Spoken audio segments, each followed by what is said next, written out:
bet. Let's go ahead now and go to Chuck Baldwin. Chuck, thank you for coming on with us. You're mighty welcome, Alex. Good to talk with you. What do you think of the story you just heard? Well, I was just catching the last few minutes of your conversation while I was waiting to come on, and that is disturbing. One of the things that I have written on, as you have spoken on so eloquently through your program over the years, is the militarization of our local law enforcement. And I find that very disturbing, and if God smiles on our campaign and allows me to take the oath of office for President of these United States of America, that's one thing that my administration will put a serious curtailment upon. We believe that the Constitution of the United States does not provide for law enforcement to be conducted by the federal government on the most part. It's a local and state matter. We would certainly frown on the militarization of local and state police. We would encourage proper law enforcement at every level, and we would certainly not approve of things that happened back in Waco, Texas. I was kind of thinking of that as I was listening to your conversation, and how those folks at Waco were killed by that attack by FBI and ATF agents and so forth. And that would never happen under my administration. Well, they ran the American flag up over the place they'd burned down, and they posed with human skulls. This was, I guess, their coming of manhood, and they're not going to go over and fight insurgents in Iraq. Or I guess a lot of them are coming back from that. I guess they're going to fight us. Well, that's the impression that people are getting, and I can understand the sentiment of the caller a minute ago that you were speaking with and his concern. You know, one of the things that I think is very discouraging to the American people, and I share it, is the distrust that is developing between especially the federal government and its citizens. That's one of the things that is very important to the security and the safety of our country. There must be a high degree of trust between the people and its government. And whenever we find a situation where there is that trust not in evidence, that does not pretend good things for our country internally or abroad. And one of the things that I would seek to do would to have an administration that would be honest and transparent so that the American people could once again trust it. Well, again, I can't think of a finer person to be president, and regardless, you're going to inject real issues into the debate going across the country. You need people's support. We'll give out the campaign website and other contact info before you leave us. We want you to be able to check in with us as often as you can, sir, at least every few weeks, to let us know how things are going.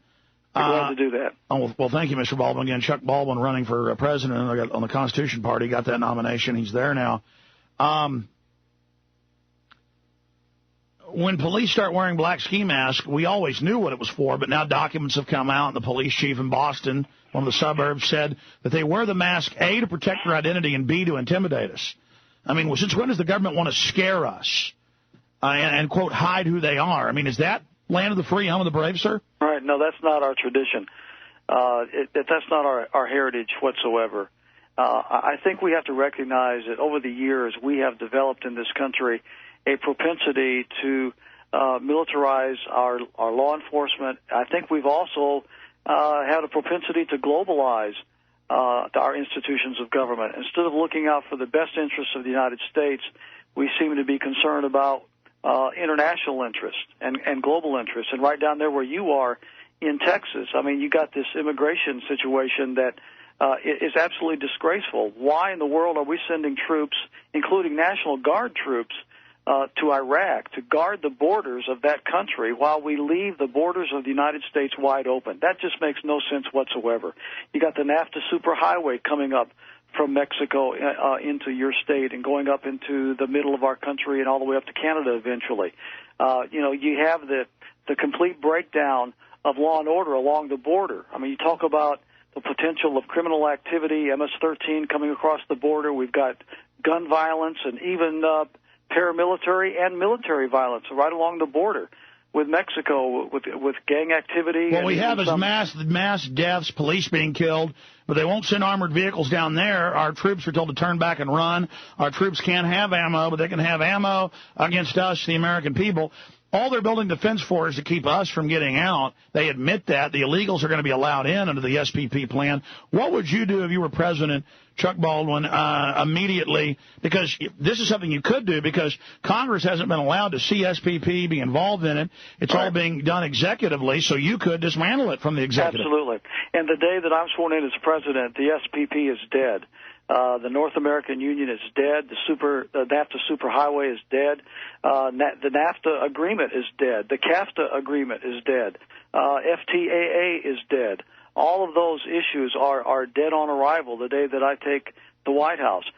We would put our National Guard troops on the border. We don't have to have a fence. I mean, I'm not opposed to the fence to secure the border, but I'm saying that we don't have to have a fence to secure the border. Well, what's happening with the fence is...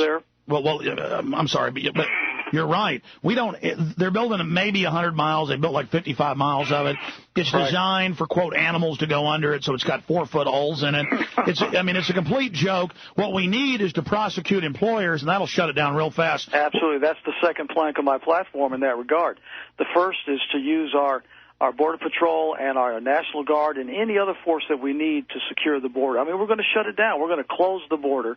And then the second thing we're going to do is we're going to dry up the money supply. And the way you do that is just by what you said. We're on the same page. I would aggressively prosecute any employer who hires illegal aliens. I mean, they don't pass go. They don't collect $200. They go straight to jail. When you shut down the food supply, the illegal aliens are going to go home. It's plainly that simple. Exactly. Forget fences. That's only to keep us in. I mean, at the big crossing areas, I say build them for security. But the key is go after the employers. Absolutely. And being willing to use whatever force is necessary on the border to keep people out. Oh, listen, that's what our military's for, as you know, is that when Mexican troops come across 3 miles and kidnap the sheriffs and drag a truck full of cocaine back across, immediately an airstrike's called in and those troops are all killed. And we've already had 2 wars with Mexico and like 20 skirmishes. They want to attack us again. I say we go all the way to Mexico City. I am tired of this country that hates our guts attacking us. Well, and then we have the Republican nominee, John McCain, who is going to be speaking to La Raza, which is an organization that is funded by people that actually believe that Mexico is going to retake the southwestern United States for itself. I mean, these are people that see a potential war situation developing. They actually want to reclaim the southwestern U.S. for Mexico. And no blacks and whites. No blacks and whites in their own charter. Their motto, of course, you know this. Absolutely. For our race, everything. Those outside the race, nothing. Why doesn't he go talk to the Ku Klux Klan? I mean, they're just as distasteful, but they don't have 30 million members. Well, it's plainly pandering to a Hispanic element for votes. But the point is does John McCain not realize the kind of people that are behind La Raza? Does he not understand their agenda? And I'm of the belief that he does understand, and yet he's still willing to do this. And I think what this demonstrates is this international. I mean, he was just I just heard him on CNN News a few hours ago, John McCain, and he was talking about how that the people of Latin America and the United States have a common destiny. That was his quote, a common destiny. Now, where did he get that from? That's not from the Constitution, the Declaration of Independence. That's not from any of our founding documents or sentiments of the Founding Fathers. What is this common destiny stuff? The United States of America is a free, independent, and sovereign state. But people like John McCain want to merge us into a globalistic empire. Chuck Baldwin, stay with us. We'll give out campaign websites, contact points, phone numbers for folks that want to volunteer and get involved.